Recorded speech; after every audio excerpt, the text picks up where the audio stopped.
Zaidan, hoje uma das principais notícias internacionais diz respeito a como os países reagiram às taxações americanas. E já daqui a pouco já vai não caber mais em uma mão só os países que fizeram algum tipo de, ou tomaram algum tipo de postura depois do que Donald Trump impôs. Canadá, China, o México também, e isso tem se alastrado para aqueles países impactados pelas decisões do governo americano. É fato, Ronald. E no caso da China, houve uma decisão muito interessante que é estabelecer uma tarifa de 10% adicional, é bom lembrar, é adicional, sobre produtos que a China encontrará em outros lugares. Então, a China tem o cuidado de, ao encarecer o produto que vem dos Estados Unidos, não produzir uma inflação interna. E ela sabe que pode encontrar esses produtos em outros fornecedores, inclusive no Brasil. Soja, nem se fala. É claro que não significa capacidade de suprir toda a exportação dos Estados Unidos, mas pelo menos para garantir uma exportação adicional do produto brasileiro para evitar uma elevação de preços no mercado interno chinês. Sorgo, aí a produção brasileira não é extraordinária, mas também o Brasil produz sorgo, carne suína, carne bovina, frutas, laticínios, produtos aquáticos, enfim, a China sabe que encontrará na Austrália, na Argentina, no Brasil e principalmente no Brasil, fornecedores que podem suprir aquilo que deixar de entrar pelo preço de exportações dos Estados Unidos. Mas é bom lembrar que esse tarifaço determinado pelo Trump, ele tem um nexo com outras decisões, inclusive com a decisão a respeito da Ucrânia.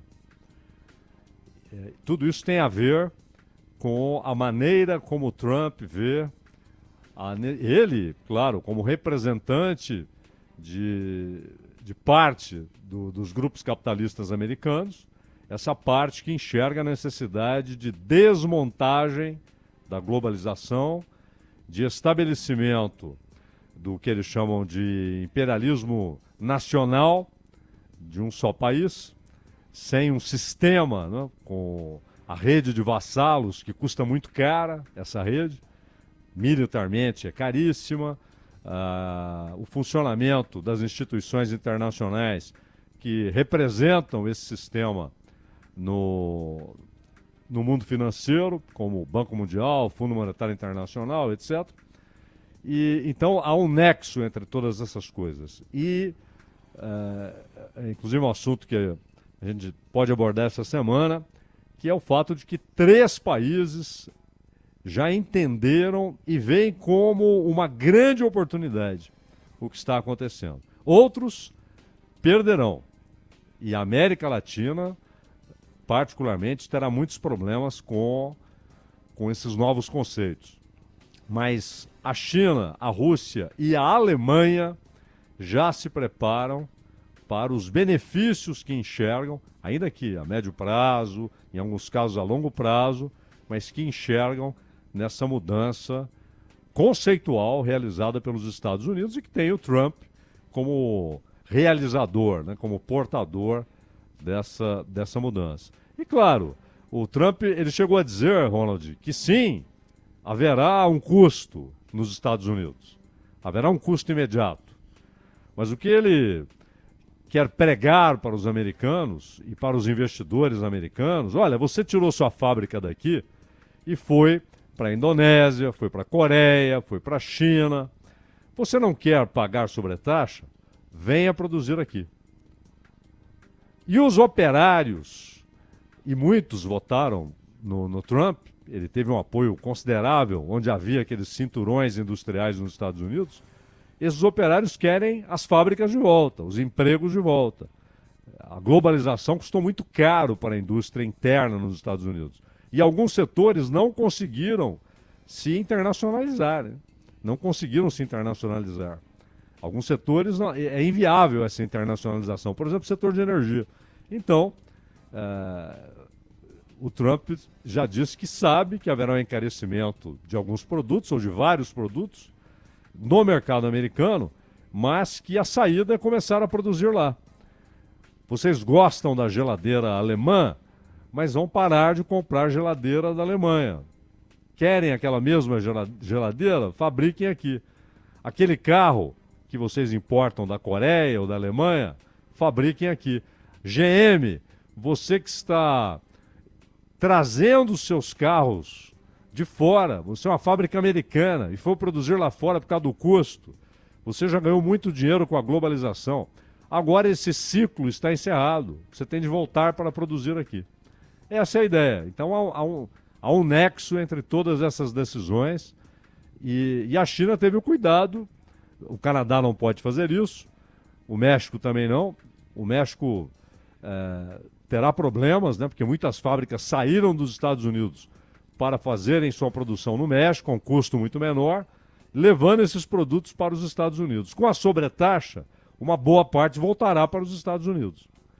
Agora, no caso da China, ela tem o cuidado de colocar sobretaxa para produtos americanos que ela pode encontrar com outros fornecedores, inclusive com os produtores brasileiros, Ronald. Zaidan, eu queria saber de você também, do ponto de vista moral, assim, como se manifestaram a Sheinbaum no México e o Trudeau, que está de saída, mas que também se manifestou, hoje voltou a falar, ao anunciar também taxação contra os Estados Unidos, na casa aí, média de 25%, falou a respeito da história do Canadá jamais ser um 51º estado dos Estados Unidos, e a Sheinbaum ela tem falado muito ao público, tem falado muito ao mexicano, ao cidadão. Isso tem algum tipo de impacto, que é a aceitação popular para a tomada de decisões que não serão fáceis, afinal de contas, como você disse, a América Latina vai sofrer, e o México particularmente, no trecho final da sua fala, você fala especificamente onde o México pode sofrer ainda mais com isso. Inclusive, Ronald, ela mandou vários ministros para os Estados Unidos. Houve uma reunião de vários ministros mexicanos com seus colegas da equipe do Trump, não só com o secretário de Comércio, mas com diversos outros setores, tentando evitar que entrasse em vigor essa sobretaxa. O México apresentou diversos argumentos, falou dos acordos especiais, porque o México ele tem uma situação muito delicada. Por exemplo, o México, a gente percebe que ele nem é mencionado como candidato ao BRICS, porque ele está amarrado aos Estados Unidos. Comercialmente, ele depende do mercado interno, ele depende de exportações dos Estados Unidos para abastecer o seu mercado, ele tem nos Estados Unidos uma válvula para sua mão de obra excedente, uma válvula de abertura para sua mão de obra excedente, que, aliás, faz com que haja uma redução da média salarial nos Estados Unidos, mas está amarrado. O México não tem muita opção, a não ser que tome decisões drásticas, né? Por exemplo, de sair do acordo, e aliás seria o caso, né? De acabar de vez com esse acordo, que agora virou uma marca de fantasia, o antigo NAFTA, e que passou a se chamar México, Estados Unidos, Canadá, assim. E o Canadá e o México têm todas as razões para colocarem fim nesse acordo. Não faz mais sentido. Como é que um acordo que estabelece livre trânsito de produtos, livre trânsito de mercadorias e de capitais, de repente recebe uma carga, uma sobretaxa de 25% do centro em direção ao sul e em direção ao norte. E aí com a necessidade de retaliação. O Trudeau, ele falou, olha, eu sei que é ruim para o Canadá, a nossa retaliação é ruim também para o Canadá, porque isso vai encarecer os produtos feitos nos Estados Unidos para o consumidor canadense. Mas eu não tenho escolha. Eu não posso deixar sem resposta. E ele tem razão. Você não pode simplesmente dizer, não, eu não vou fazer a retaliação porque isso será ruim para nós. É obrigatório usar a mesma política. é fundamental, não é? E, claro, num clima de animosidade, de confrontação, de provocação barata, a história do 51º Estado, a história de entrem para os Estados Unidos e vocês pagarão menos impostos e terão uma segurança muito mais barata, uma garantia de segurança militar muito mais barata. Quer dizer, isso é mais do que uma provocação, isso é uma ofensa. O Trump ofendeu o Canadá e os canadenses. Então, o Trudeau não tinha alternativa. O México tentou até a semana passada. Vários ministros atravessaram a fronteira, foram a Washington, conversaram com seus colegas, não adiantou. E a Sheinbaum, claro, tenta mostrar para os mexicanos que ela não está cedendo, não está de cabeça baixa, não está resignada, que ela tenta adotar medidas, mas não tem muito o que fazer, a não ser que rompa. A não ser que o México se sinta livre amanhã para fazer um acordo especial, bilateral com a China, com a Turquia, com a União Europeia, com quem o México bem entender. Hoje o México está amarrado. Ele é refém da sua relação histórica com os Estados Unidos, que já lhe custou, inclusive, metade do país, né? O Trump disse que vai fazer, o governo americano confirmou, tem um pronunciamento hoje, né? E muita gente na imprensa americana diz que teremos declarações bombásticas. Não que isso seja uma enorme surpresa, né? Mas tem hoje um pronunciamento do Trump à nação e fica a expectativa, e é claro que a gente depois vai falar sobre isso aqui.